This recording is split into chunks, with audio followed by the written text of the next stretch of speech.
వస్తారు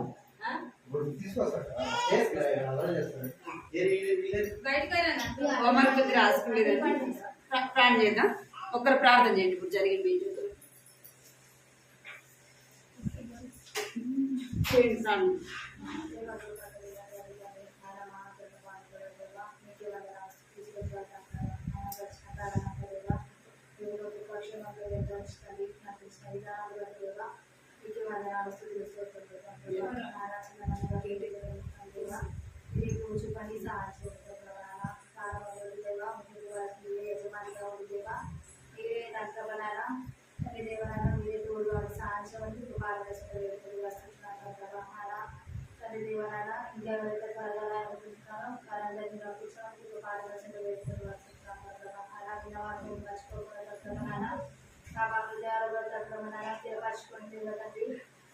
వాక్యానికి విజయమై జీవించేది యొక్క మాట పుత్రం ప్రభావం మీరు చూస్తున్నారని భయంతో వినయంతో ప్రభావం ఇప్పుడు ఎప్పుడు ఎల్లప్పుడు ప్రభావం మీరు జీవించే ప్రభావం దేవం మాకు నేర్పించమని ఒక పాదవసంలో ప్రభావం వాక్యానికి ప్రభావం విరోధంగా జీవించకుండా ప్రభావం మనుషుల దయాలు ప్రభావం మీరు జీవించినప్పుడు దేవ వేరే తోడుగా సహాయం చేస్తున్నారు ప్రభావం వేరే తోడుగా ప్రభావం పాద ద్వారా వాక్యం ద్వారా మీరే గతమైన ప్రభావం పొందుతామని ఇంకో తీసు ప్రార్థన చేసి అల్పశుద్ధి వేడుకుంటున్నాను మాట్లాడి కృపాప్రేంగల తండ్రి జీవంగల దేవాన్ని బంగారు వరకు స్తోత్రాలు చెల్లిస్తున్నాం తండ్రి. నమ్మకమైన దేవుడు, నమ్మదగిన దేవుడు తండ్రి, మార్పు లేని దేవుడుగా మాట తప్పని తండ్రి మీకు ఎంతో స్తోత్రాలు చెల్లిస్తున్నాం దేవా. ఏకావదేకాల సమయంలో ప్రభావ మీ సన్నిధిలో చేరి నీ ఘనమైన నామాన్ని స్థుతించడానికి జ్ఞానపరచడానికి తండ్రి దేవాని సన్నిధిలో మేము చేరావడానికి మీరు చూపిన కృపను బట్టి మీకు ఎంతో వందనాలు చెల్లిస్తున్నాం. శ్రీమతులు నేరెక్కను బట్టి మీకు వందనాలు చెల్లిస్తున్నాం తండ్రి. అగృహంలో కూడా చేరి దేవా స్త్రీలకు ప్రభావం తండ్రి స్త్రీలకు రీతిగా మీ సన్నిధిలో చేరి వస్తున్నాం. మీరు మిమ్మల్ని జ్ఞాపకం చేసుకోమని సన్నిధిలో ప్రార్థిస్తున్నాం తండ్రి. కనికరించండి ప్రభా, కృప చూపించమని సన్నిధిలో ప్రార్థిస్తున్నాం. సహాయం చేయండి. నేను తోడు ఉండమని సన్నిధిలో ప్రార్థిస్తున్నాం ప్రభా. లేట్ అయితే చూపించండి, కనికరించండి. సమయానికి ప్రభా మీ సన్నిధిలో మేము చేరాలేకపోయినా మమ్మల్ని జ్ఞాపకం చేసుకోమని సన్నిధిలో ప్రార్థిస్తున్నాం తండ్రి. కనికరించండి, కృప చూపించమని సన్నిధిలో ప్రార్థిస్తున్నాం తండ్రి. దేవ సహాయించండి. పాట ద్వారా మీ ఘనమైన నామాన్ని స్తుతించి ఘనపరచు కొరకై సిద్ధపరచండి. వాక్యం ద్వారా మాట్లాడండి ప్రభా. నేను వినే చెవులు గ్రహించి మనసుతో ఇచ్చేమని ఈ సన్నిధిలో ప్రార్థిస్తున్నాను తండ్రి. కనికరించండి, కృప చూపించండి తండ్రి. దేవా మీరే సహాయపడమని మీ సన్నిధిలో ప్రార్థిస్తున్నాం. చేరువచ్చిన వారిని బట్టి వందనాలు చెల్లిస్తున్నాం తండ్రి. ఇంకా ప్రభా ఇదిన మీ సన్నిధికి మీ బిడ్డలు ఎవరైతే రాలేకపోతే వచ్చినారో వారిని కూడా జ్ఞాపకం చేసుకోండి, సహాయించండి తండ్రి. దేవా కృప చూపించండి తండ్రి. కొద్ది సమయం మీ సన్నిధిలో ప్రార్థించడం కూడా ప్రార్థన భారం తెచ్చండి. అనేక కుటుంబం కొరకు ప్రభా, అనేకుల కొరకు నీ సన్నిధిలో ప్రార్థించడానికి మనకు కావాల్సిన మాటలు మీరు దయచేయండి, కృప చూపించమని. మిగిలిన సమయం మీ చేతులకు అప్పగించుకుంటూ కరెంటు మీ స్వాధీనించుకోండి. చిన్న బిడ్డలను వారు మీ స్వాధీనించుకోండి. ఈ సమయం దేవునికరంగా చేయమని మీకు ఎంతో వందనాలు చెల్లిస్తూ యేసు నామములో ప్రార్థిస్తున్నాం తండ్రి. ఆమేన్.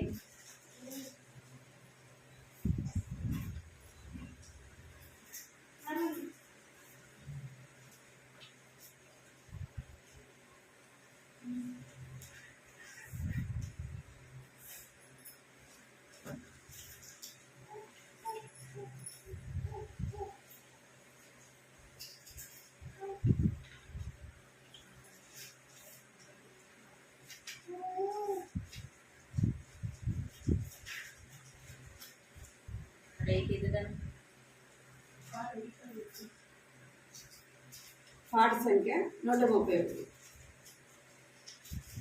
పాట సంఖ్య 131.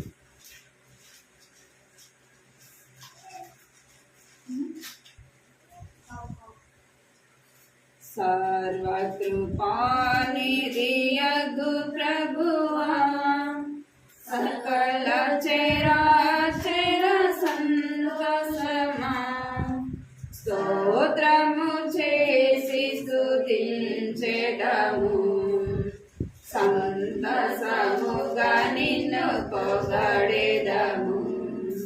స్తోత్రము చేసి స్తుతించెదము, సంతసముగా నిన్ను పొగడెదము.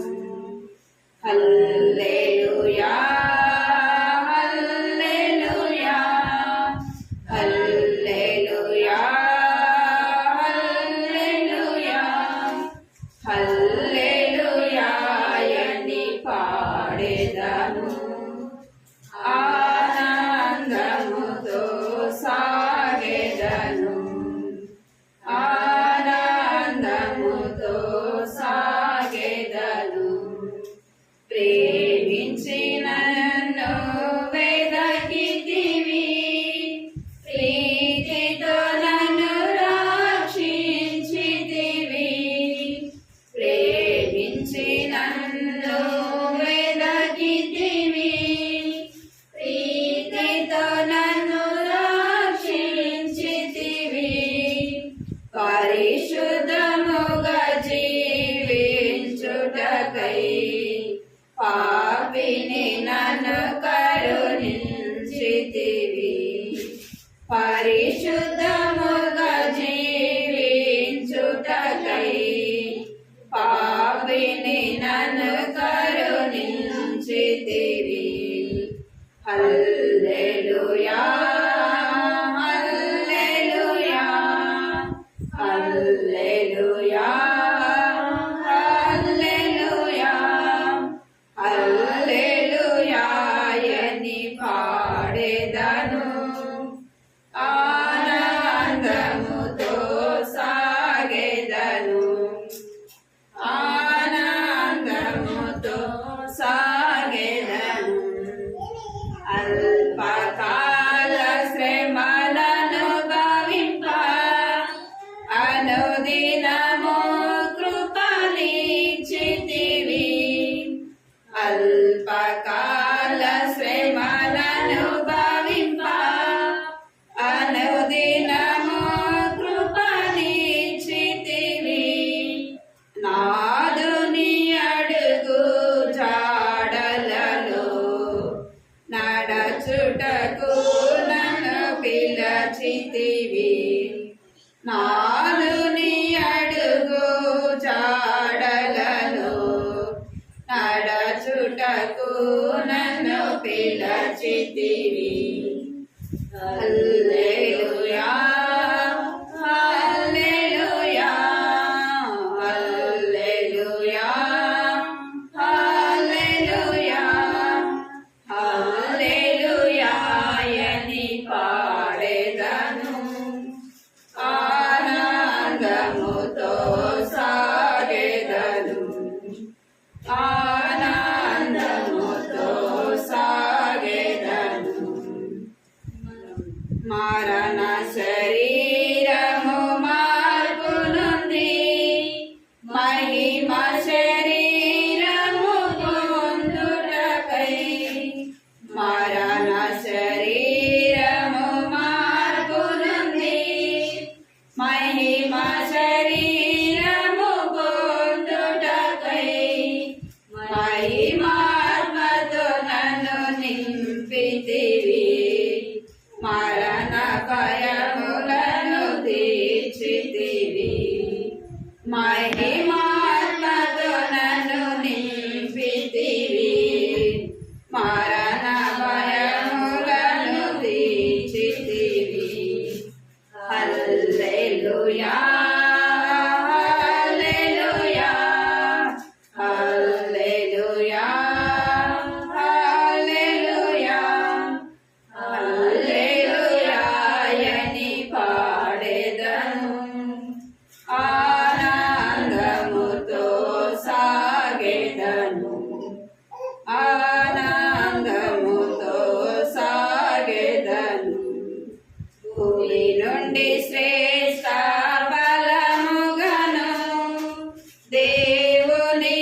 హేతులేకయే ప్రేమించెను యేసుకు నేనివ్వగలను.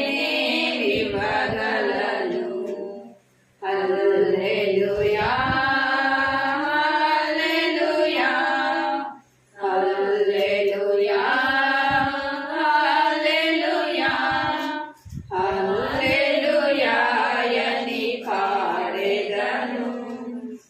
ఆనందముతో సాగెదను ఆనందముతో సాగెదను.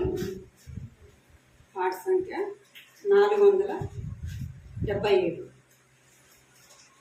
పాట సంఖ్య 477.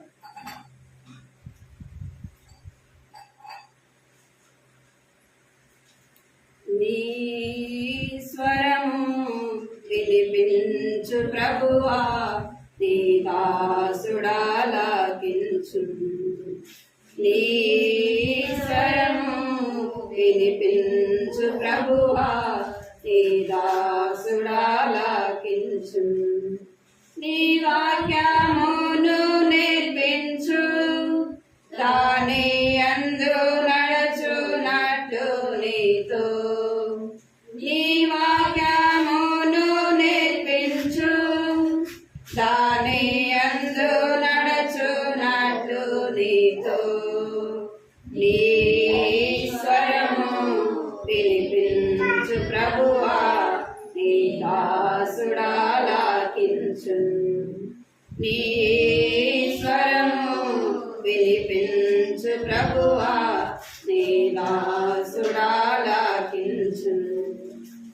ఉదయమునే లేచి నీ స్వరము వినుట నాకు ఎంతో మధురము. ఉదయమునే లేచి నీ స్వరము వినుట నాకు ఎంతో మధురము. దినమంతటి కొరకు నన్ను సిద్ధపరచు, రక్షించు ఆపదల నుండి, రక్షించు ఆపదల నుండి. నీ స్వరము వినిపించు ప్రభువా, నీ దాసుడాలకించు. నీ స్వరము వినిపించు ప్రభువా, నీ దాసుడాలకించు. నీ వాక్యం చదివి నీ స్వరము వినుచు, నీ సరి చేసి కొందు.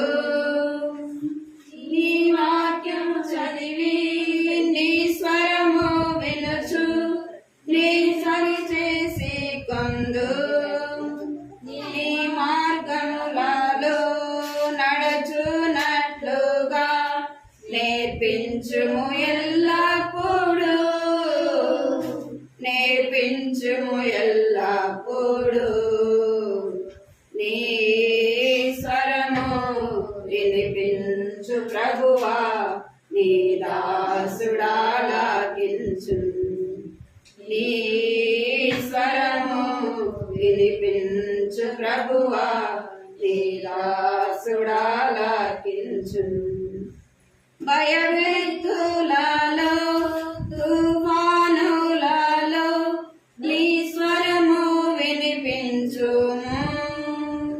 భయభీతులలో తుఫానులలో నీ స్వరము వినిపించుము.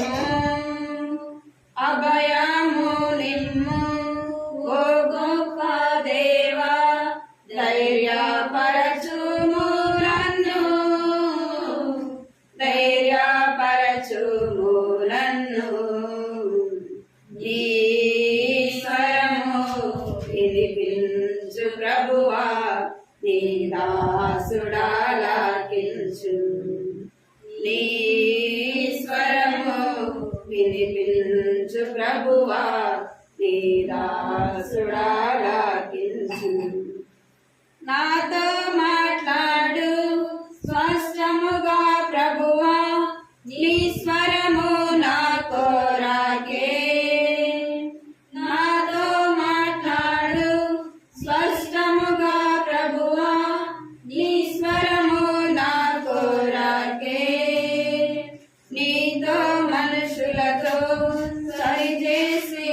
ముందు ఈ దివ్య వాక్యము ద్వారా, ఈ దివ్య వాక్యము ద్వారా నీ స్వరము వినిపించు ప్రభువా, నీ దాసుడాలకించు.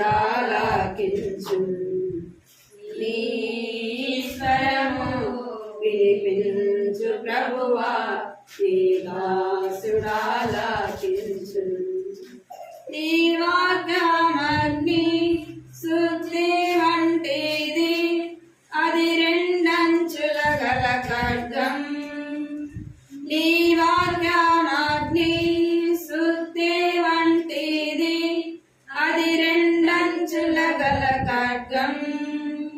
నీ వాక్యమేగా అద్భుత అద్దం, నిజ స్వరూపం చూపించు, నిజ స్వరూపం చూపించు.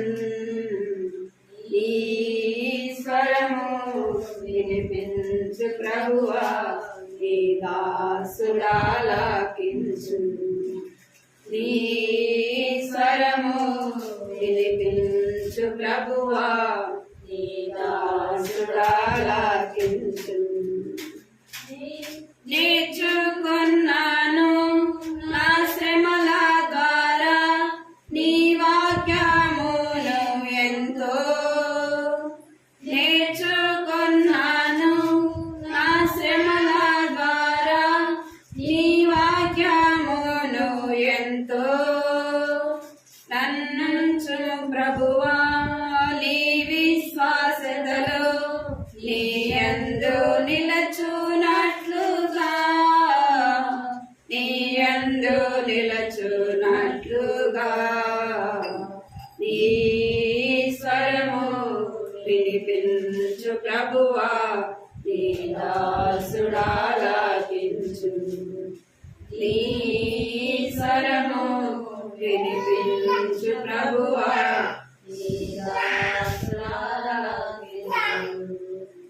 మా హృదయములోని చెడు తలంపులను ఛేదించు నీ వాక్యము. నా హృదయములోని చెడు తలంపులను ఛేదించు నీ వాక్యము.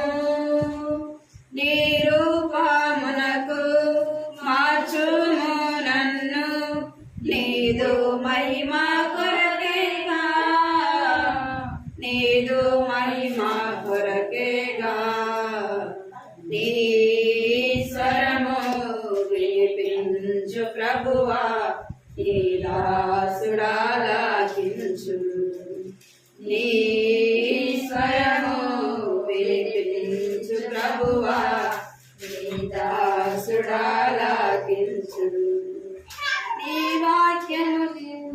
నీ వాక్యము వినుచు, దాని యందు నడుచునట్లు నీకు.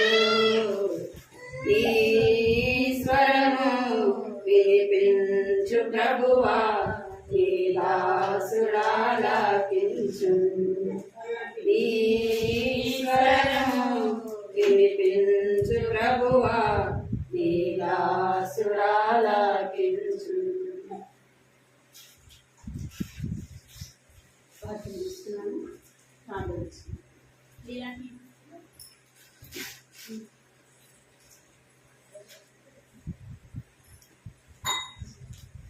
కృపా ప్రేమ గల తండ్రి, చూడండి మరి పనులకు స్తోత్రాలు చెల్లిస్తున్నాం తండ్రి. ఇంతవరకు కూడా మీరు జ్ఞాపకం చేసుకుని సహాయపడుతూ వచ్చినారు, మీ పనులు చెల్లిస్తున్నాం. పాడే పాటలు తోడుగా ఉంటూ వచ్చినారు, బాగా పట్టుకున్నారు చెల్లిస్తున్నాం. తగిన రీతిలో మిమ్మల్ని స్థుతించలేకపోయినా క్షమించండి, కనికరించమని ప్రార్థిస్తున్నారు. సహాయించండి. సమయంలో వాక్యం ద్వారా మాట్లాడండి, నిలబడుచుమని జ్ఞాపకం చేసుకుని బలహీనరాలు ప్రభావ చేతగా నోటిదాన్ని అయోగ్యరాని ప్రభావాన్ని స్థితిని నిలబడడానికి కూడా నా నోటికి నాలో యోగ్యత లేని నోటిదాన్ని కనికరించండి, సహాయించండి. మీరే మాట్లాడండి ప్రభావ, ఊరగా వాడుకు వ్యర్థమైన మాటలు దూరపరచండి తండ్రి. ఏది అవసరమైనదో వాటిని మీరు అనుగ్రహించండి, కృప చూపించండి. పిల్లల్ని కూడా మీ స్వాధీనం ఉంచుకోండి. సమస్త మీ చేతులకు అప్పగించుకుంటూ యేసు ప్రార్థిస్తున్నాం తండ్రి, ఆమేన్.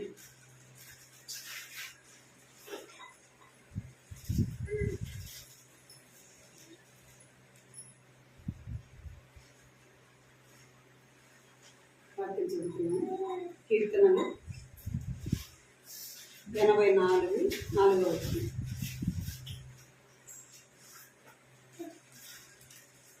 చదివచ్చిన వారు బైబిల్ చదవాలి. చదివచ్చిన వారు బైబిల్ తీసి దేవుని వాక్యాన్ని చదవాలి. అందరం కలిసి చదువు మాటని అందరం కలిసి చదవచ్చిన వాళ్ళందరూ కూడా కలిసి చదువుతుంది. నీ మందిరం నందు నివసించువారు ధన్యులు, వారు నిత్యము నిన్ను స్తుతించెదరు. కీర్తనలు 65:4.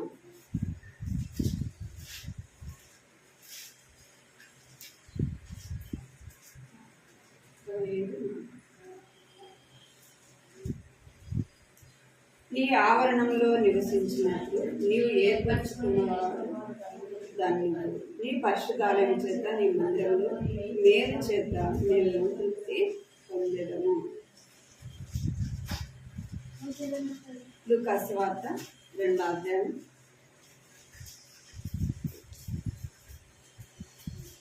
36. లూకాసు వార్త 2వ అధ్యాయం 36 వచనం 37 చదవండి. మరియు ఆషేరు గోత్రులను అనుయేలు కుమార్తెయైన అన్న అను ఒక ప్రవక్త ఉండేది. ఆమె కన్యాత్వము వదిలి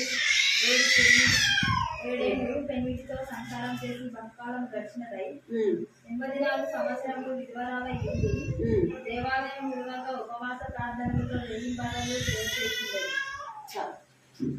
గత వారం చూస్తాం. ఎవరు చూసాం? ఏం చూస్తాం? నా గురించే 2 మాటలు జ్ఞాపకం చేసుకున్నాం. చెప్పండి. కరెంట్ కూడా పాపం ఫ్యాన్ వినపడదని కరెంట్ కూడా అయిపోయింది కదా. ఏం చెప్పండి? అన్నా గురించి పెద్దవారం 2 మాటలు చూసి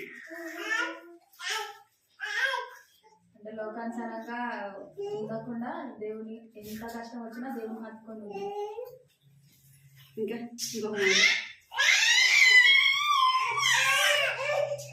ఎవరికి గుర్తులేదు కదా.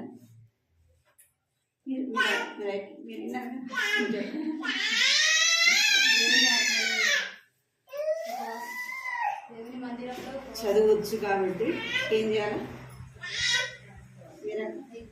రాసుకోవాలి. చదువు వస్తే ఏం చేయాలి? దేవుని వాక్యాన్ని రాసుకోవాలి. ఎందుకు రాసుకోవాలంటే మనం గుర్తుండడానికి మనం ఖాళీ సమయంలో దాన్ని చూసుకొని నువ్వేం చేయొచ్చు?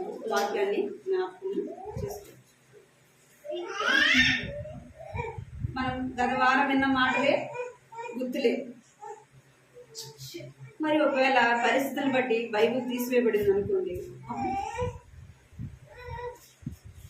అప్పుడు కాలంలో ఏం లేదు, బైబిల్ ఉందా?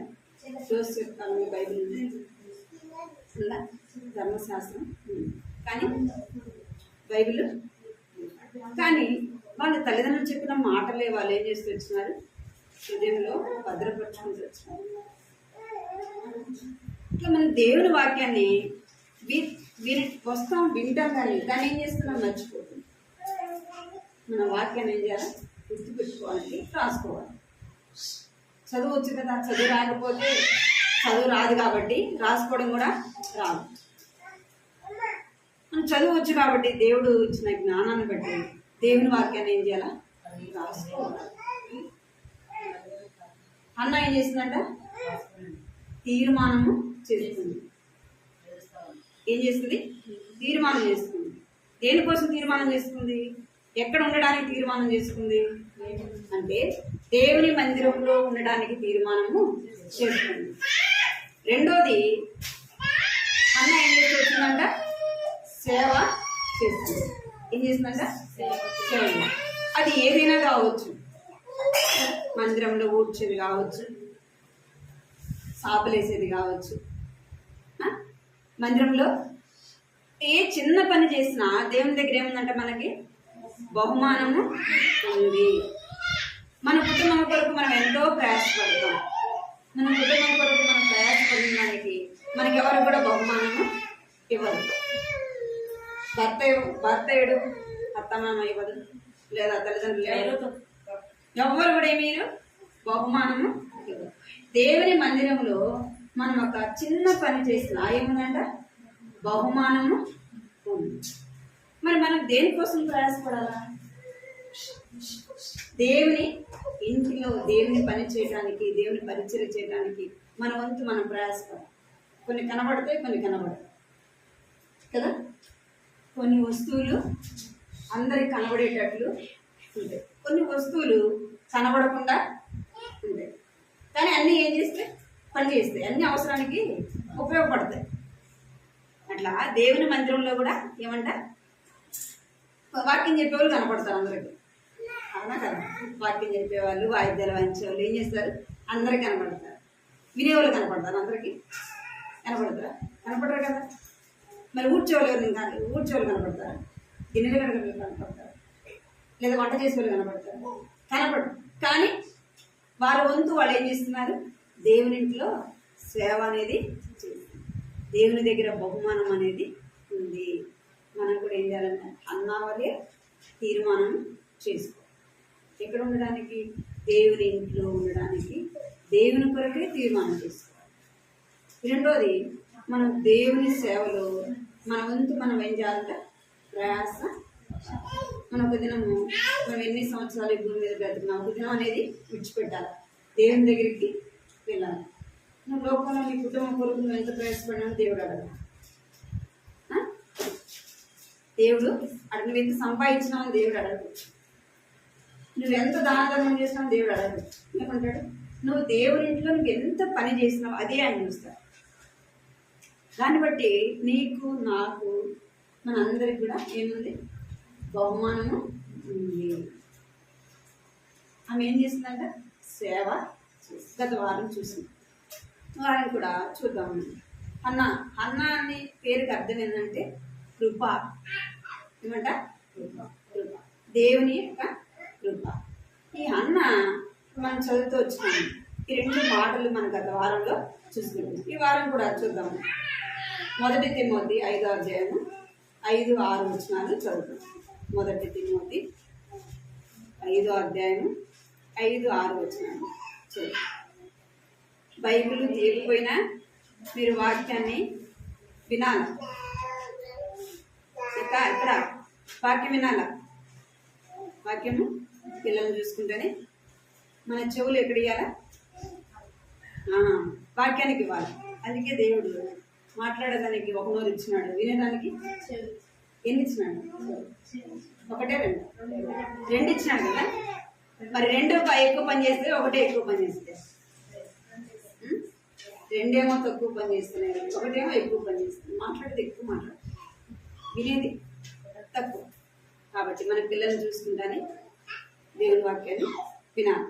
చదవండి 5-6 వచ్చిన. అయితే నిజంగా అనాథైన విధవరాలు ఏకాకి అయ్యింది దేవుడి మీద తన నిరీక్షణ ఉంచుకొని విజ్ఞాపనలయందును ప్రార్థనలయందును వెయ్యి భాగం నిలకడగా ఉండును. సుఖభోగములయందు ప్రవర్తించినది బ్రతుకుతుంది, చచ్చినదై ఉండును. ఇక్కడ అన్న ఏం చేస్తుందంటే, ఏ వయసులో దేవుని మందిరంలోకి వచ్చింది? ఏ వయసులో వచ్చిందంటే ముస్లాం అయిపోయినాక ఏ వయసులో వచ్చింది? యవ్వన వయసులో వచ్చింది. యవ్వన వయసులో తన భర్త చనిపోయినాడు. అయితే 7 సంవత్సరాలు తన భర్తతో సంసారం చేసి తర్వాత ఏం చేసిందంట? భర్త చనిపోయింది. భర్త చనిపోయినప్పుడు ఆమె ఏం చేసింది? తిరిగి లోకంలోకి వెళ్ళవచ్చు. లోకంలో మళ్ళా వివాహం చేసుకొని తన జీవితాన్ని సంతోషంగా కొనసాగించవచ్చు కదా. సుఖంగా సంతోషంగా తన జీవితాన్ని కొనసాగించవచ్చు. అయితే ఏం చేస్తుందంట? ఇంకా నాకు జీవితము వద్దు, మిగిలిన జీవితము ఎవరి కొరకు జీవిస్తుందంట? దేవుని కొరకే జీవిస్తాను. ఇక ఈ లోక సంబంధమైన సంతోషము, ఈ లోక సంబంధమైన సుఖ సౌఖ్యము ఏది కూడా నాకు వద్దు అని తను ఏం చేస్తూ వచ్చిందంటే దేవుని ఇంట్లో ఉండటానికి ఇష్టపడింది, దేవుని మందిరంలో ఉండడానికి ఇష్టపడింది. అయితే మనం గత వారం చూసినాం, అన్నాన్ని చూసినాం, రూతుని కూడా, ఓర్పాని రూతుని కూడా చూసినాం. ఓర్పా ఏం చేసింది, తనకు ఈ లోక సంబంధమైన సంతోషము కదా, ఈ లోక సంబంధంగా సుఖ జీవితము తనకు కావాలని ఏం చేసిందంట, మళ్ళా వెళ్ళిపోయింది. ఎక్కడికి వెళ్ళిపోయింది, లోకం వైపు, లోకంలోకి వెళ్ళిపోయింది. ఎందుకంటే యవన కాలంలో భర్త చనిపోతే యవనస్తులకి ఎన్ని సమస్యలు వస్తాయో మనందరికీ కూడా తెలుసు రావా, ఎన్నో. ఎందుకంటే మనం ఏదైనా ఒక పని చేసుకోవాలన్నా యవన కాలంలో భర్త చనిపోయినాడు, మనం బతకాల, మరి కుటుంబ పోషణ ఏం చేయాలి, పని చేయాలి. మనం పని చేసే దగ్గర ఎన్ని సమస్యలు ఎదుర్కోవాలి, ఎన్ని ఇబ్బందులు, ఎవరి ద్వారా ఒకరి ద్వారా ఏం ఎదుర్కోవాలా, ఇబ్బంది అనేది, కష్టం అనేది, శ్రమ అనేది ఏదో విధంగా ఏం ఎదుర్కోవాలా, కష్టాన్ని, నిందలు, అవమానాలు. ఎవరి పిల్లలు ఏం చేస్తారు, ఏ పాపం పుణ్యం లేకపోయినా ఏం చేస్తారు, ఏదో ఒక నింద వేయట్లేదా, మనం చూస్తున్నాం లేదా పరిస్థితులు. తప్పు చేయకపోయినా ఏమంటారు, కూర్చున్నా తప్పు అంటారు. అండ్ నిలబడుకొని మనం ఏదైనా అట్లా బయట చూస్తున్నా తప్పు అంటారు. ఏమి చేసినా తప్పే, కూర్చున్న తప్పే, లేచిన తప్పే, మాట్లాడదు. ఎక్కడ ఏది చేసినా ఏముంది, మన మీదకి ఎన్నో మాటలు వస్తాయి. మరి అన్నాక ఏ వయసులో, యవన వయసులో భర్త చనిపోయినాడు. ఎక్కడికి వచ్చింది అంటే ఈ లోకంలో ఎన్నో కష్టాలు ఎదుర్కోవాలా, బాధలు ఎదుర్కోవాలా, శ్రమలు ఎదుర్కోవాలా. అదే భర్త ఉంటే ఎవరు ఏమనడానికి వీలు లేదు. భర్త ఉంటే అంటారా అన్నారు. భర్త లేకపోతే ఎన్నో ఎవరికి ఇష్టం వేసుకున్నట్టు వాళ్ళు మాట్లాడతారు, అని మనకు తెలుసు. అయితే అన్న ఏం చేస్తుందంటే యవన కాలంలో భర్త చనిపోయినప్పటికీ ఎన్ని శ్రమలైనా రాని, ఎన్ని బాధలైనా రాని, ఎన్ని నిందలైనా రాని, నేను ఎక్కడ ఉంటా, దేవుని మందిరంలో ఉంటా. ఈ లోక సంబంధమైన సంతోషం నాకు వద్దు, ఈ లోక సుఖమైన సుఖభోగాలు నాకు వద్దు అని ఎక్కడికి వెళ్ళిందంటే దేవుని మందిరంలో తను ఉండడానికి ఇష్టపడింది. అందుకే మోషని కూడా మనం చూసినాం, ఏమంటున్నాడు, ఐగుప్తు ధనము నాకు వద్దు, ఫరో కుమారుని అనిపించుకోవడము నాకు, ఈ పాపభోగం ఏది కూడా నాకు వద్దు, దేవుని ప్రజలతో కూడా శ్రమ అనుభవించుట నాకు మేలు.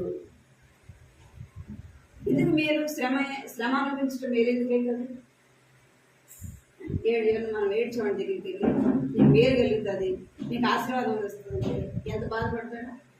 ఎందుకంటే మోషే దేవుని ఎరిగినాడు, దేవుని తెలుసుకున్నవాడు కాబట్టి ఈ లోక సంబంధంగా శ్రమైన కష్టమైన అది ఎంత అంటే మనం పాట పాడినాం, అల్పకాల శ్రమలు అంటే కొద్దిపాటి శ్రమ. మన శ్రమలన్నీ కూడా ఎలాంటివంట, అవి కొద్దిపాటివి, చులకనివి. ఆ శ్రమలన్నీ కూడా కొద్దియే. ఎందుకంటే ఈ లోకంలో మనం కష్టపడితే, ఈ లోకంలో శ్రమ పడితే ఎక్కడ మనకు ఆశీర్వాదం, ఎక్కడ మన సంతోషము, నిత్య రాజ్యములో సంతోషము, అది యుగాయుగములు ఉండేది. ఒకవేళ ఇక్కడ మనం ఏదైనా బాధపడినా, ఏదైనా శ్రమ అనుభవించినా, ఆర్థికంగా కావచ్చు, కుటుంబంలో సమస్యలు కావచ్చు, లేదా ఒక్కొక్కరికి ఒక్కొక్క విధంగా ఉంటుంది. కొంతమంది కుటుంబంలో ఉంటుంది, కొంతమందికి అనారోగ్యం ద్వారా ఉంటుంది, ఒక్కొక్కరికి ఒక విధంగా శ్రమ ఉంటుంది. ఏది ఏమైనా ఒక దినాన్ని మనం ఈ లోకాన్ని విడిచిపెట్టాలి. నిత్యత్వం ఉండేది ఏంటి, దేవుని రాజ్యం, అది కావాలి ముందు మనకి. అందుకే హన్నా కోరుకుంది, ఒకవేళ నేను ఈ లోకంలో 7 సంవత్సరాలు బ్రతుకుతా, ఆ బ్రతుకు దేవుని కొరకే బ్రతుకుతా అని ఆమె ఏం చేస్తూ వచ్చిందంట, ఈ లోక సంబంధమైన సంతోషం వైపు చూడలేదు. ఈ లోక సంబంధమైనది ఏది కూడా తను కోరుకొన లేదు. ఎక్కడ ఉండడానికి ఇష్టపడిందంటే దేవుని మందిరంలో ఉండడానికి తాను ఇష్టపడుతూ వచ్చింది. అన్న ఓర్పు అయితే లోకం వైపే పరిగెత్తింది. లోకం వైపే తన యొక్క చూపు అంతా కూడా వెళ్తూ వచ్చింది. చూడండి, అదే రూతును మనం చూస్తే ఏం చేసిందంట, యవన కాలంలో జీవించాల్సిన, తను పొందవలసిన సంతోషాన్ని కదా అవన్నీ కూడా ఆమె ఏం చేసింది, వదులుకొని ఎక్కడికి వెళ్ళిందంటే నయోమితో పాటి తను ఉండడానికి దేవుని ప్రజలతో, తన ఎరుగని ప్రజల దగ్గరికి వెళ్ళింది కదా. తనకు తెలుసా యూదా బెత్లెహేములో తనకు తెలిసిన ఎవరు ఉన్నారా? లేదు. అక్కడికి తాను వెళ్ళింది. అక్కడ దేవుని ప్రజలతో పాటి తన అత్తతో పాటి ఉంటూ వచ్చింది. అందుకే బోయజ్ అంటాడు, అక్కడ చూద్దాం అనుకుంటున్నాను.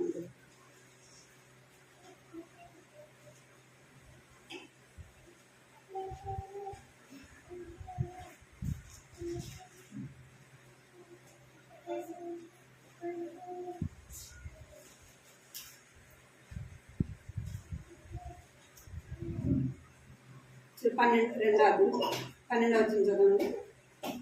యెహోవా నీవు చేసిన దానికి ప్రతిఫలమిచ్చును. ఇశ్రాయేలుల దేవుడైన యెహోవా రెక్కల క్రింద సురక్షితంగా ఉండినట్లు నీవు వచ్చితివి. ఆయన నీకు సంపూర్ణమైన బహుమానం ఇచ్చినది నాకు చిత్రమిచ్చింది. ఏమన్నాడంట? ఆమె ఎవరి దగ్గరికి వచ్చింది?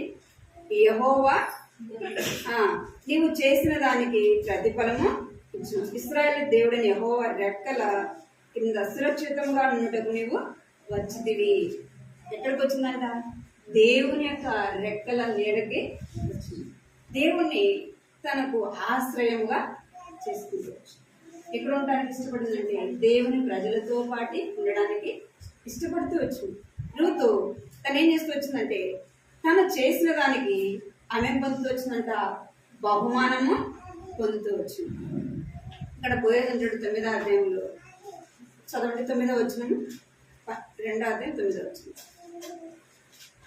వారు పోయి చేయి కట్టి కనిపెట్టి వారిని వెంబడించను. నీకు ఉట్టకూడదని యవనస్తులకు ఆజ్ఞాపించి ఉన్నాను.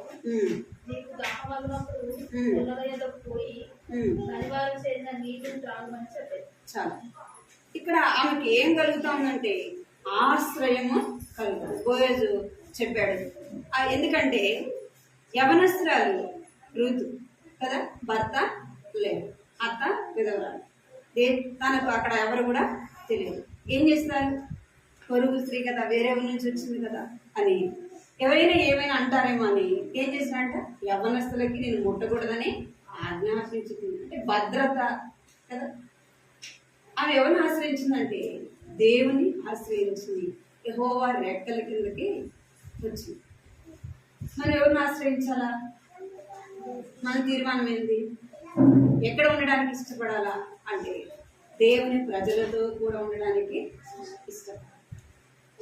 అన్నలాగా దేవుని ప్రజలతో కూడా ఉండడానికి ఇష్టపడాలి. రూతు వలె యెహోవా రెక్కల కిందకి మనము ఎక్కడ మనకు ఆశ్రయము, ఎక్కడ మనకు భద్రత అంటే దేవుని సన్నిధిలోనే భద్రత. లోకంలో ఎక్కడ మనకేం లేదు, భద్రత అనేది లేదు, క్షేమం అనేది లేదు. లోకంలో మనకు కనబడవచ్చు ఇది సంతోషంగా ఉంది అని. ఆ సంతోషం ఎంత మాత్రం అంటే చుల్లగా అంతలోకి వచ్చి మనం సంతోషంగా ఉండాలనుకోండి. ఈరోజు అంతా ఎట్లా ఉండాలా, సంతోషంగా ఉండాలని మనం అనుకున్నాం. ఏదైనా ఒక చిన్న బాధ తెలిసిందంటే ఏమైపోతుంది, ఆ యొక్క సంతోషం అంతా కూడా. అది ఎక్కడ సంతోషం అంటే దేవుని ఇంటిలోనే మనకు సంతోషం. మొదటిదిగా ఆమె ఏం చేస్తూ వచ్చిందంట, సుఖభోగాన్ని తను ఇష్టపడలేదు. ఏం చేసిందంటే ఆ వయసులో దేవుని మందిరంలో ఉండడానికి తాను ఇష్టపడుతూ. ఎన్ని సంవత్సరాలు అంటే 84 సంవత్సరాలు ఆమె అక్కడ ఉండొచ్చు. రెండోదిగా మనం చూస్తే చూడండి, లూకాసు వార్త 2:37.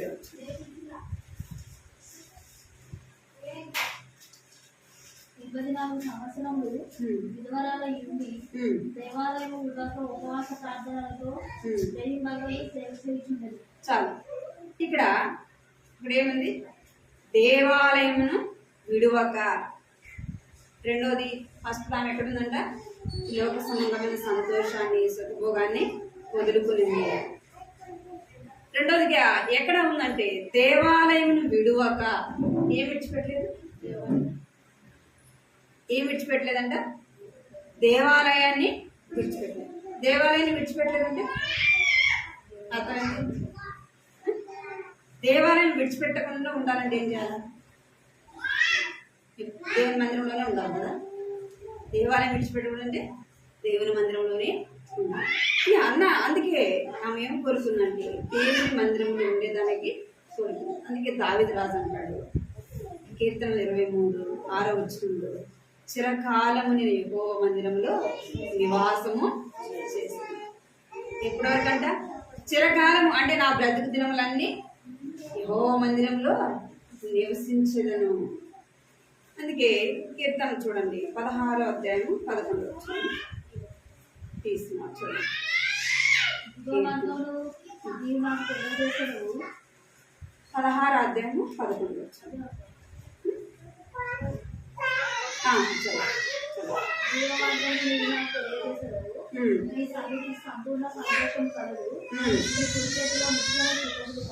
చాలు.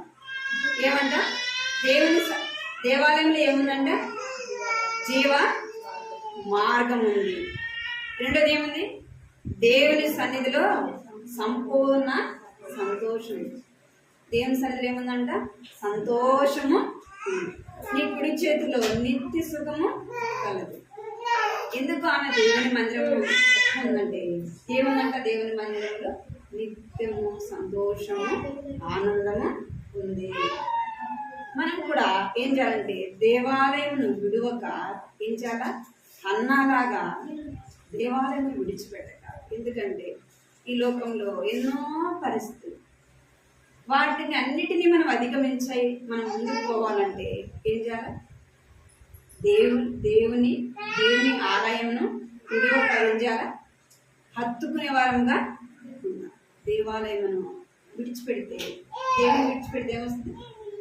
శ్రమ, కష్టము కదా, ఏమొస్తుంది? అందుకే సౌలు దేవుని మాట వెనక్కిపోయే లోపు ఏమొచ్చిందంట? దురాత్మ వచ్చింది.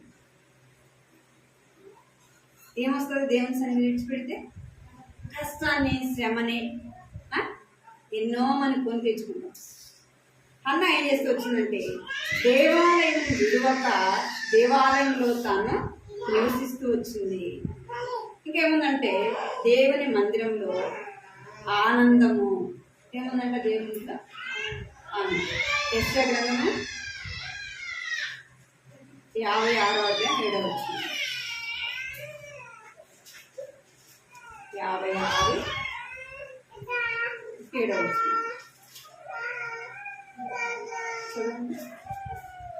ప్రార్థనా మందిరంలో వారిని ఆనందింపజేసేదను. నా బలిపీఠం మీద వారు అర్పించే దహన బలులను నాకు అంగీకారం లగును. నా మందిరము సమస్త జనులకు ప్రార్థనా మందిరం అనబడుతుంది. ఇక్కడ నా ప్రార్థన మందిరంలో వారిని ఆనందింప చేసింది. దేవుని మందిరంలో ఏముందంట? సంతోషము ఉంది. ఇంకేముంది? ఆనందము ఉంది. లోకంలో ఎక్కడ లేని సంతోషము, ఆనందం ఎక్కడుందంటే దేవుని మందిరంలో. దేవుని మందిరంలో మనము ఈ లోకం మన కుటుంబంలో పనులన్నీ చేసుకుని దేవుని మందిరంలో ఒక గంట సేపు కూర్చుంటే ఎట్లా ఉంటుంది? ఎంత నెమ్మదిగా సంతోషంగా ఉంటుంది. ఎక్కడైనా మనం మీటింగ్కి వెళ్ళామనుకోండి, మీరు ఎక్కడ పోలేదు కదా మీటింగ్కి? పోయినారు ఎప్పుడన్నా? పోయినారు. 2 రోజులు 3 రోజులు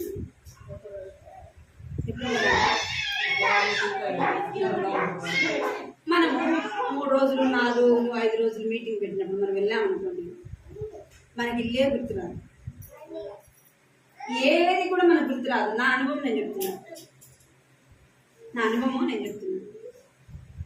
మనం మందిరంలోకి వెళ్ళామనుకో, అంటే మేము మీటింగ్కి వెళ్తాం, 6 రోజులు వెళ్తాం, 5 రోజులు వెళ్తాం, యూత్ మీటింగ్ పెట్టినప్పుడు, పరిశుద్ధ సమాజ గుడికి పెట్టినప్పుడు వెళ్తే ఆ వారం రోజు మన దారిలో పోయేటప్పుడు మాత్రమే మనకి ఇల్లు ఇదంతా గుర్తొస్తుంది. ఆ మీటింగ్లోకి వెళ్ళిపోయినాం అనుకో, తిరిగి రిటర్న్ మళ్ళా ఇంటికి వచ్చేంత వరకు ఏం గుర్తుండదు. నిజంగా అసలు ఏ బాధ ఉండదు. ఎందుకంటే అక్కడ వాక్యం వింటా ఉంటే ఎంత సంతోషంగా ఉంటుందో అంత సంతోషం. మళ్ళా ఎప్పుడైతే మనం ఇంటికి వస్తున్నామో అప్పుడు అన్నీ గుర్తొస్తాయి. పరిస్థితులు, కుటుంబము, సమస్యలు అన్నీ ఏమొస్తాయి, గుర్తొస్తాయి. అది ఎట్లా చేయాలి, ఇది ఎట్లా చేయాలి, దాని గురించి దీని గురించి ఇంకా మనం ఇంకా ఏం చేస్తుంది అంటే, హన్నా ఏం చేస్తుందంటే దేవుని ఆలయాన్ని విడిచిపెట్టలేదు. ఇప్పుడు ముస్లింలు కూడా దేవుని మందిరంలో 1 గంట ఉన్నట్టు మీకు తెలిసే తెలియదు ఉంటారా? మందిరం 1 గంట సేపు దేవుని ఇంట్లో ఉండమంటే ఆ పొందు వాళ్ళ పనులన్నీ వాళ్ళకి ఉన్నట్టు గంట కూడా మందిరం ఉండదు. అయిపోయిందే మీరు వెళ్ళిపోతారు. ఎందుకంటే వారి దేవుని సన్నిధిలో ఉన్న సంతోషం వారికి తెలియక, ఎందుకంటే ఇంటికి వెళ్ళారనుకో ఆడ కూర్చో, చీడ కూర్చో, చాయమ్మ మాట్లాడుతుంది, ఈ అమ్మ మాట్లాడుతుంది కదా. అలా అంటే అందరూ వచ్చి మాట్లాడతారు. వాళ్ళతో వయసు తక్కువ వాళ్ళు వచ్చి ఏం చేస్తారు, మాట్లాడతారు. ఆ కోడలేంటి, ఈ కోడలేంటి, ఆ అమ్మాయి ఈ అమ్మాయి చెప్పుకుంటారు, బాగుంటుంది, సంతోషంగా. ఆ వయసులో కూడా దేవుని మందిరంలో ఉండడానికి ఇష్టపడరు. వృద్ధాప్యంలో కూడా దేవుని యొక్క ఆలయంలో ఉండడానికి ఇష్టపడరు. అన్న యవ్వన వయసులోనే ఏం చేస్తుందంటే దేవుని మందిరంలో ఉండడానికి ఇష్టపడింది. ఎన్ని సంవత్సరాలు అంటే 84 సంవత్సరాలు దేవుని మందిరంలో ఉంటూ వచ్చింది. ఎందుకంటే దేవుని మందిరంలోనే సంతోషం, దేవుని మందిరంలోనే మనకు ఆనందము. అందుకే దావీదు రాజు అంటున్నాడు, రాజుకి ఏం తక్కువ, దావీదుకి ఏం కొరత, రాజు కదా, అన్నీ ఉంటాయి. మరి దేవునితో ఏం పని, దేవుని ఆలయంతో ఆయనకి ఏం అవసరం లేదా ఆయనకి అన్నీ ఉన్నాయి. కానీ ఏమంటున్నాడు, చిరకాలం యెహోవా మందిరంలో నివసిస్తాను. ఎప్పుడెప్పుడు నేను దేవుని మందిరంలోకి వెళ్తానా, దేవుని మందిరంలో దేవుని గుమ్మము దగ్గర ఉంటే చాలు అని ఏమంటున్నాడు రాజు. అన్నప్పుడు ఏం చేస్తుందంటే దేవుని ఆలయాన్ని విడిచిపెట్టక ఉంటూ వచ్చింది. మనకు కూడా ఎన్ని పనులున్నా ఎన్ని ఉన్నా ఏం విడిచిపెట్టకూడదు, దేవుని మందిరాన్ని విడిచిపెట్టాలి. దేవునికి ఇవ్వాల్సిన సమయాన్ని మనము దొంగలించకూడదు. ఈరోజు ప్రార్థన ఉంది, మనకు పనులు ఉంటాయి, ప్రార్థన ఉందని మనం ముందే తెలుసు కదా, ఏం చేయాలి, ఆ సమయానికి మనం నిలుచుకొని దేవునింట్లో కనబడాలి, దేవునింటికి రావాలి. నువ్వు రాలేదని ఎవరు అడగరు, అడిగినా మనం ఎన్నో సార్లు చెప్తాం. కానీ ప్రతిఫలం పోగొట్టుకున్నది ఎవరు, బహుమానం పోగొట్టుకున్నది ఎవరు, మనమే. కాబట్టి మనం ఏం చేయాలి, ప్రార్థన కానీ తెలిసినప్పుడు మనం ముందే జాగ్రత్త పడి మన పని మనము ముగించుకుని దేవుని ఇంట్లో కనబడాలి. మూడవదిగా అన్న ఏం కలిగిందంటే చూడండి, ఉపవాస ప్రార్థనలతో ఏం చేస్తుంది, చదవండి అన్నమాట 37వ వచనం. ఉపవాస ప్రార్థనలతో రేయింబగలు సేవ చేయుచుండెను. ఏ ప్రార్థన అంట, ఊరికే ప్రార్థన, ఊరికే ప్రార్థన. మనం ఒక పూట తినకపోతే ఉండలేదు, ఉంటామా? ఈమె ఏ వయసులో ఉపవాస ప్రార్థన అంటారు? మరి ఈరోజు మీరు ఎంతమంది ఉపవాసం ఉంటారు నాకు తెలియదు. ఇక్కడ అన్న ఏ వయసులో 84 సంవత్సరాలు వచ్చినా రేయింబగలు ఏం చేస్తుందంట, ఉపవాస ప్రార్థన చేస్తాం. ఎవరి కొరకు చేస్తుంది, కుటుంబం ఉందా, మరి ఎవరి కొరకు చేస్తుంది, దేవుని ప్రజల కొరకు చేస్తాం. ఎవరి కొరకు చేస్తుందంట, దేవుని ప్రజల కొరకు చేస్తాం. రేయింబగలు ఏం చేస్తుందంట, ఉపవాసం ఉండి ప్రార్థన చేస్తాం. ఉపవాస ప్రార్థన అది ఎంతో బలం. మనకు తినకపోతే నీరసం వస్తుంది, ఉపవాస ప్రార్థన చేస్తే ఏమొస్తుంది, బలం వస్తుంది. ఇక్కడ అన్న ఏం చేస్తుంది, 84 సంవత్సరాలు అయినప్పటికీ ఉపవాసం ఉండి ప్రార్థన చేస్తాడు. మోషే ఎన్ని రోజులు చేశాడు ఉపవాసము, 40 రోజులు చేశాడు కదా. ఆ సీనాయి పర్వతం మీద 40 రోజులు ఉపవాస ప్రార్థన చేసినాడు.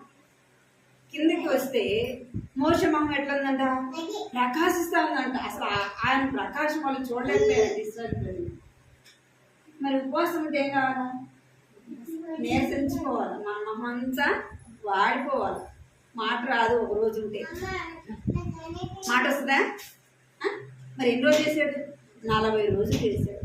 ఈమె కూడా ఏ వయసులో ఉపవాసం ఉందంటే 84 సంవత్సరాలు గడిచిన వృద్ధురాలు ఏం చేస్తుందంటే ఉపవాసం నుండి ప్రార్థన ఎందుకు చేస్తుందంటే నశించిపోతున్న వాళ్ళ కొరకు ప్రార్థన చేస్తాం. దేవుని ప్రజల కొరకు ప్రార్థన చేస్తాం. మనం కూడా ఏం చేయాలంటే ఉపవాస ప్రార్థన. ప్రార్థన మన జీవితానికి ఎంతో ప్రాముఖ్యమైనది. ప్రార్థన ప్రాముఖ్యమైనది. అందుకే భక్తులు నాకు కొన్ని రాత్రులు ఏం చేసేవాడంటే నిద్ర పోకుండా ప్రార్థన చేస్తాను కదా. మీటింగ్లు అంటే సరే కూర్చొని రూమ్లో కూర్చొని ప్రార్థన చేస్తానే ఉండేవాడు. అడిగితే ఏదైనా మీటింగ్లు అన్నప్పుడు వచ్చింది కడిగి అడిగితే అంట మీరు కూడా పోయి ప్రార్థన చేయకుండా వంట చేయాలి, మేము మీటింగ్లకి వచ్చిన వాళ్ళకి భోజనాలు సిద్ధపరచాలా, అవి లేవు లేవని చెప్పి మీరు కూడా ప్రార్థన చేయండి, దేవుడు ఇస్తాడని. ప్రార్థన అనేది మన జీవితానికి ఊపిరిలాంటి. ప్రార్థన అంటే ఊపిరిలాంటి. మనం ప్రార్థన చేయకపోతే ఏమవుతుంది? ఊపిరి. నువ్వేం చేయాలి? ప్రార్థన చేయాలి. మన కుటుంబ క్షేమం కొరకు, మన కుటుంబ రక్షణ కొరకు, మన సంఘం అభివృద్ధి కొరకు అనేక ఆత్మలు రక్షింపబడాలా, దేవుని పరిచయం విరివిగా జరగాల, విస్తారంగా జరగాలంటే ఏం చేయాలి? ప్రార్థన చేయాలి. అన్ని పరిచర్లు కనబడతాయి కానీ ప్రార్థన పరిచర్య కనబడుతుంది. ఒక మీటింగ్ జరుగుతుంది అంటే ఒక గదిలో కూర్చొని ప్రార్థన చేస్తూనే ఉంటారు. బీబీఎస్ అనుకోండి, బీబీఎస్ జరుగుతుంది. అక్కడ బీబీఎస్ జరుగుతూ ఉంటే కొంతమంది రూమ్లో కూర్చొని ఏం చేస్తారు? ప్రార్థన చేస్తూ ఉంటారు. ఎందుకు అంటే సాతాను ఏం చేస్తాడు? ఏదో విధంగా పరిచయం నష్టపరచడానికి ఉంచుకొని ఉంటాడు. ఎట్లా నష్టపరచాలా. అందుకే ఏం చేస్తారంటే సాతాను క్రియలు లేపరచబడాలంటే ఏం చేయాలి? ప్రార్థన చేయాలి. అందుకే ఎక్కడ మీటింగ్ జరుగుతున్నా ఒక రూమ్లో కూర్చొని అక్కడ ప్రార్థన అనే ధూపం ఏం చేయబడుతుంది? వేయబడతానే ఉంటుంది. అంటే ప్రార్థన ఆ పరిచయం కొరకు ప్రార్థన చేస్తూనే ఉంటారు. మీటింగ్లు అయిపోయేంత వరకు, మీటింగ్ ఆరంభించింది మొదలుకొని మీటింగ్లు అయిపోయేంత వరకు ప్రార్థన చేస్తూనే ఉంటారు. మనం కూడా ఏం కలిగి ఉండాలా? అన్న జీవితంలో ఏం కలిగి ఉంది? ప్రార్థన కలిగి ఉంది. మనం కూడా ప్రార్థన కలిగి ఉన్నాం. మనం రక్షణ పొందినాము, మన భర్తలు రక్షింపబడలేదు. మన ఇద్దరం భార్య భర్త రక్షణ పడి ఉండొచ్చు, బిడ్డలు రక్షణ లేదు. వారి కొరకు మనం ఏం చేయాలి? ప్రార్థన. ఎట్లా ప్రార్థన? తిని కూడా కాదండి, కానీ ఉపవాస ప్రార్థన అనేది. అందుకే ఎస్తేర్ ఏం చేసింది? ఎన్ని రోజులు? 3 రోజులు. ఆమెకు అవసరం, ఎస్తేర్కి అవసరం లేదు కదా. ఆమె రాని అయిపోయింది కదా. ఇప్పుడు వాళ్ళతో యూదులతో ఆమెకి ఏం అవసరం? రాని కదా, వెళ్ళి అడగచ్చు కదా రాజుని, భర్తే కదా. ఎక్కడ కూడా ఆమె ఏదని చూస్తామా? శరీర బలాన్ని చూస్తూ నేను రాని కదా, నేను పోయి అడిగితే నా భర్త నన్ను ఏమంటాడు అనుకోలే. ఏం చేసిందంటే ఉపవాసం నుండి ప్రార్థన చేస్తుంది. ఉపవాస ప్రార్థన ఎంత బలమైందో మనకు అధ్యాయం మనం అప్పుడు చదివితేనే మనకు అర్థం. ఏం చేసినంట? దేవుడు రాజు శాసనాన్ని మార్చాడు, రాజు మనసునే మార్చాడు. మరి మన ఉపవాస ప్రార్థన చేస్తే మన భర్త మారన, మన బిడ్డలు మారన, బిడ్డలు రక్షింపబడరా, మన సంఘం అభివృద్ధి చెందుతా చెందదు. మన కుటుంబంలో రక్షణ పడలేదంటే ఏం చేయలేదని మన అర్థం? ప్రార్థన చేయాలి. కొన్నిసార్లు దేవుడు ఏం చేస్తాడంటే మన సహనాన్ని కూడా కొన్నిసార్లు ఏం చేస్తాం, దేవుడు మన సహనాన్ని కూడా పరీక్షిస్తాడు. ఇంకా ఎంతసేపు ప్రార్థన చేస్తే చూద్దాం, ఇంకెన్ని రోజులు ప్రార్థన చేస్తే చూద్దాం అని దేవుడు ఏం చేస్తాడు, సహనంతో చూస్తాను. నేను ప్రార్థన చేస్తున్నాను కదా, నేను దేవుడి మందిరానికి వెళ్తున్నాను కదా, నేను ఉపవాసం ఉండి ప్రార్థన చేస్తున్నాను కదా, దేవుడు నా ప్రార్థన వినలేదేమో, అందుకే నా భర్త రక్షణ పడలేదు, పరిస్థితులు మారలేదు, బిడ్డలు మారలేదు అనుకుంటాడు. దేవుడు ఏం చేస్తాడు, మనకి ఎంత విశ్వాసం ఉందో చూస్తాడు.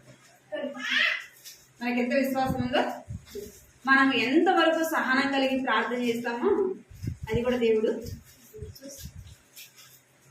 అయితే దేవుడు ఆయన వేణేరకు ఉన్నట్లు ఆయన చూలు ఏం కాలేదు, మందము కాలేదు.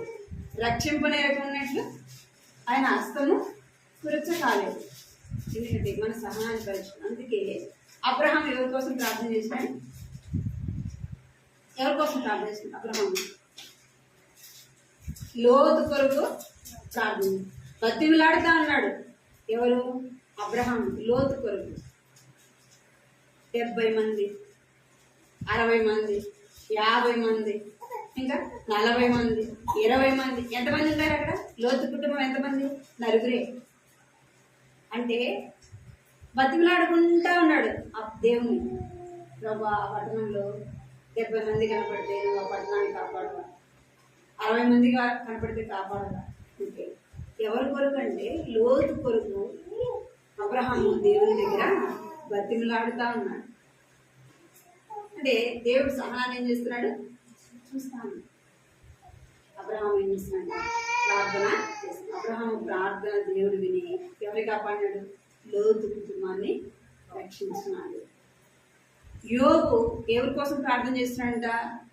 ఉదయం లేయంగానే తన బిడ్డల కొరకు ప్రార్థన చేస్తుంది. ప్రభా, ఈ రోజంతా నా బిడ్డలు నిన్ను ఒకవేళ మాటల ద్వారా వారిని దొక్కుపెట్టి వచ్చినారేమో, మరి ప్రవర్తన ద్వారా నిన్ను దొక్కుపెట్టినారేమో అని యోబు ఏం చేస్తున్నాడంట? దేవుని సన్నిధిలో ప్రార్థన చేస్తున్నాడు. తల్లిగా నీవు నేను చేయాల్సింది ఏంటి? ప్రార్థన. మన బిడ్డల కొరకు స్కూల్కి వెళ్తారు, కాలేజీకి వెళ్తారు. ఇప్పుడున్న పరిస్థితులు ఎట్లా ఉన్నాయి? ఎట్లా ఉన్నాయి పరిస్థితులు? బాగుంటాయి కదా? బాగుండే. చిన్న పిల్లల్ని కూడా మనం స్కూల్లో వదిలిపెడితే వారికి భద్రత ఉందా? చిన్న పిల్లలకి ఉందా? 3 సంవత్సరాలు 5 సంవత్సరాల పిల్లలకి భద్రత ఉందా? ఆడపిల్లలకి స్కూల్కి వెళ్తే చెప్పండి, ఉందా? మరి నువ్వు పిల్లల్ని స్కూల్కి పంపించినావు, మరి నువ్వు ఎంత ప్రార్థన చేస్తున్నావు? చేస్తున్నాం మనం ప్రార్థన. ఎందుకంటే పరిస్థితులు ఎట్లా ఉన్నాయి?